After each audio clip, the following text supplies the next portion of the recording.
मित्रांनो, सहकुटुंब सहपरिवार या मालिकेच्या आजच्या भागामध्ये पशाने खूप दारू पिलेली असते. तेव्हा त्याला कसलंच भान नसतं. तो पारावर पडलेला असतो. मी तुला अजिबात सोडणार नाही असं तो ज्योतीला नशेतच बडबडत असतो. तेवढ्यातच तेथे गावकरी येतात आणि पशा कधी दारू पित नव्हता, परंतु आता प्यायला लागला आहे. सरिता वहिनी घर सोडून गेली आणि घराला कुणाची तरी दृष्टच लागली असं ते एकमेकांबरोबर बोलत असतात आणि सूर्यदादाची हालत पण खूप वाईट आहे. तेव्हा पशा त्या गावकऱ्यांना बोलत असतो, मला एखादं थायमीठ किंवा वाळवीचं औषध आणून द्या, म्हणजे मी त्या ज्योतीला देऊन टाकेल, म्हणजे आमच्या घरातून कायमची ती कीड जाईल. तेवढ्यातच वैभव आणि ओमकार पशाला शोधत तेथे येतात. त्या दोघांनाही खूप वाईट वाटतं. पशाची अशी अवस्था त्या दोघांनाही पाहवत नाही. दुसऱ्या दिवशी मामी, सरिता आणि कविता बाजारात आलेले असतात. तेवढ्यातच एक माणूस तेथे येतो आणि पशा रात्री खूपच दारू पिला होता असं सांगत असतो. तेव्हा मामी त्याला शांत करते आणि माहिती दिल्याबद्दल धन्यवाद असं म्हणून त्या माणसाला हाकलवून लावते. सरिताला खूप वाईट वाटतं. सरिता बोलते, प्रशांत भाऊजीला असं कोणी बोललेलं मला अजिबात चालणार नाही असं म्हणून ती मामीला बोलते की मामी, तुम्ही मला बाजारातच कशाला आणलं. मामी सांगते की अगं, मला काय माहीत पशाबद्दल असं वाईट साईट लोक बोलतील आणि लोकांमुळे आपण बाजारात यायचं सोडून द्यायचं का, असं म्हणून मामी शांतपणे सरिताला सांगते, अगं तुला कोणती भाजी खावीशी वाटते ती तेवढी घेऊन येते का. तेव्हा सरिता भाजी आणायला जाते तर कविता बोलते, मामी तुमचा नक्की काय प्लॅन आहे, तुम्ही तर खूपच बदलला आहात. मामी बोलते, आजपर्यंत मामीने वाईटासाठी ढवळलं, परंतु आता चांगल्यासाठी ढवळणार याला प्रायचित्त म्हणतात.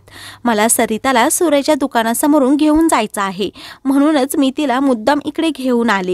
तेवढ्यातच सरिता तेथे येते आणि मामी बोलते की आपल्याला गणप्याच्या दुकानातून नारळ घ्यायचा आहे. तेव्हा सरिता पुन्हा विचारते, तुम्ही मला मुद्दाम तर तिकडून घेऊन जात नाही ना, कारण आमचं दुकान मध्येच लागतं. तेव्हा मामी आणि कविता मुद्दामच सरिताला सूर्याच्या दुकानाजवळ घेऊन जातात. तेव्हा ओमकार, वैभव आणि सूर्या दुकानात असतात. सरिता दुकानाकडे पाहतच राहते आणि सूर्याकडेही प्रेमाने पाहत असते. तेव्हा सूर्याला भूतकाळातील सर्व गोष्टी आठवू लागतात. तो सरिताकडे प्रेमाने पाहतच राहतो. तर मामी मुद्दाम त्या दोघांना भानावर आणते. त्यानंतर मामी बोलते, आता इथे आलो आहेस तर मी सामानाची यादी देते. मामी सर्व मुद्दाम करत असते. मामी आतमध्ये जाते आणि सामानाची यादी देते. सरिताला तेथे आलेलं पाहून सर्वांना खूपच आनंद होतो. तर सरिता बोलते, चला मामी. तर मामी पटकन सरिताच्या चपलेवर पाय देते. तेव्हा सरिताची चप्पल तुटते. ओंकार सरिताजवळ जातो आणि सरिताला बोलतो, वहिनी मी तुझी चप्पल शिवून आणतो, असं म्हणून तो सरिताची चप्पल घेतो आणि तेथून जातो. तर सरिताला खूप कसं तरी होत असतं. वैभव मुद्दामच बोलत असतो की मामी बाहेर खूप ऊन आहे, मी तुम्हाला थंड काही देऊ का. तेव्हा मामी हो बोलते आणि सरिताकडे पाहतच राहते. मामीला हे सर्व मुद्दाम करायचं असतं जेणेकरून सरिताचं मन वळवावं.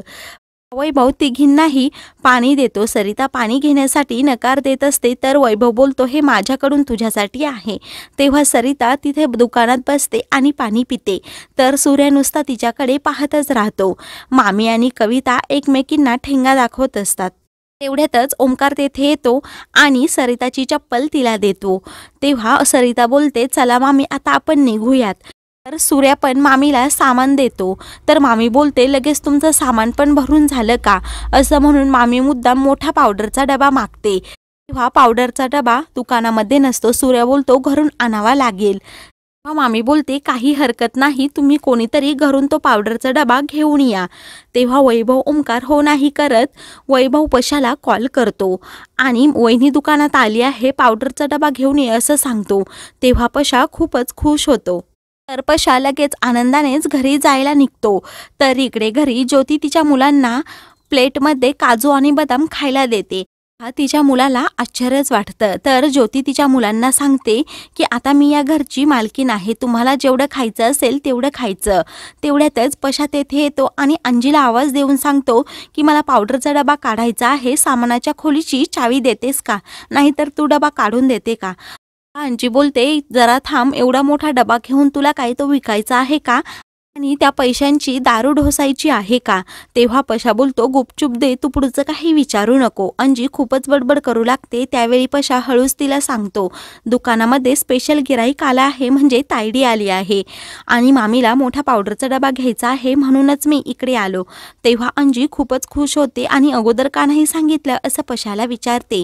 तेव्हा तिच्या लक्षात येतं की चाव्या तर ज्योतिताईकडे आहे आणि पशासमोर तिच्याकडून चाव्या मागितल्या तर खूपच प्रॉब्लेम होईल. त्यानंतर अंजी नाईलाजाने ज्योतीजवळ जाते आणि तिच्याकडे चाव्या मागू लागते. तेव्हा ज्योती बोलते, मी तुम्हाला अशा चाव्या देऊ शकत नाही, कारण त्या चाव्यांची जबाबदारी अवनीने माझ्याकडे दिली. तुम्ही जास्त काही सामान घेतले तर मलाच प्रॉब्लेम होईल आणि ह्या बेवड्याचा तसा काही भरोसा आहे. हे ऐकून मात्र पशाला खूप राग येतो. तेव्हा तो ज्योतीला, ए सोंगाडी, चावी गपचूप दे, तुझ्याकडे ह्या चाव्या कशा आल्या असं तिला जाब विचारतो. तेव्हा ज्योती बोलते, अवनीने माझ्याकडे ही जबाबदारी दिली आहे. पशा आणि ज्योतीमध्ये खूपच भांडणं होत असतात, तर पशा तिची लायकीच काढत असतो, परंतु ज्योती अजिबात ऐकत नसते. तर दुसरीकडे मामी सूर्याला मुद्दाम विचारत असते, काय सूर्यराव, धंदा पाणी कसा चालला आहे आणि दुकानातील सर्व व्यवस्थित आहे ना? तेव्हा सूर्या बोलतो, नाही, दुकानातील सामान जरा आवरायचं राहिलं आहे. अगोदरची गोष्ट वेगळी होती, आताची गोष्ट वेगळी आहे. आता सामान अस्ताव्यस्त पडलेलं कोणीच व्यवस्थित ठेवत नाही. सरिता हे सर्व ऐकत असते, तर सूर्या सरिताकडे पाहतच राहतो. तर सरिता मामीला बोलते, आता मी घरी जाते, खूप वेळ झाला आहे. तेव्हा मामी बोलते, अजून थोडा वेळ थांब. तेव्हा सरिता बोलते, असं कोणी थांब म्हटलं म्हणून कोणाच्याही दुकानात असं थांबायचं नसतं. तेव्हा सूर्या, वैभव आणि ओमकारला खूपच वाईट वाटतं. तेव्हा सरिता रागातच तेथून जाते. मामी सूर्यावर खूप वैतागते आणि तुम्ही पण काहीतरी सुनवायचं म्हणजे सरिताला तरी समजलं असतं असं ती सूर्याला बोलत असते. सूर्या बोलतो, अजून बोलायचं काहीच बाकी राहिलं नाही. तर मामी वैतागते आणि लगेच तेथून जाते. तेवढ्यातच वैभवला घरून सचिनचा कॉल येतो आणि पशा काका व माझ्या मम्मीची खूप जोराने भांडणं चालू आहेत असं सांगतो. तेव्हा वैभव आणि सूर्या घरी जातात. सूर्या रागातच अंजीला बोलतो की हिच्याकडून अगोदर चाव्या घे. अंजीचा नाईलाज झालेला असतं. तर ज्योती बोलते, मी अजिबात चाव्या देणार नाही, मला ह्या अवनीने दिल्या आहेत आणि तुला जर पावडरचा डबा लागत असेल ना, तू माझ्याकडे माग, ते पण प्लीज असं म्हणून. तेव्हा माझ्या चपला पण तुला प्लीज म्हणायच्या नाहीत, अशी ज्योतीची पशा लायकी काढतो. तेवढ्यातच सूर्या आणि वैभव तेथे येतात. ज्योती लगेच तिचे रंग बदलते. शहाणी असल्यासारखी पशाविरुद्ध काही पण सूर्याला सांगू लागते. तेव्हा सूर्यालाही लगेच ज्योतीवर विश्वास बसतो. अंजी आणि पशाला मात्र धक्का बसतो. तर चोराच्या उलट्या बोंबा असं पशा ज्योतीला बोलतो.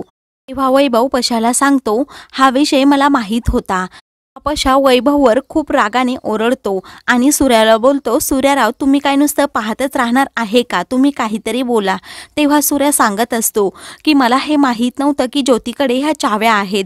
ज्योतीची काही चूक नाही, या अगोदर आपण तिला न ओरडता अवनीला विचारायला पाहिजे. तेव्हा पुन्हा तुम्ही बाजू घेतलीच ना, असं पशा सूर्याला बोलतो आणि त्याच्यावर खूपच चिडतो. तेव्हा पशा सूर्याला धमकावतो आणि बोलतो, मी माझ्या वहिनीच्या बाजूने एकटाच लढणार आहे.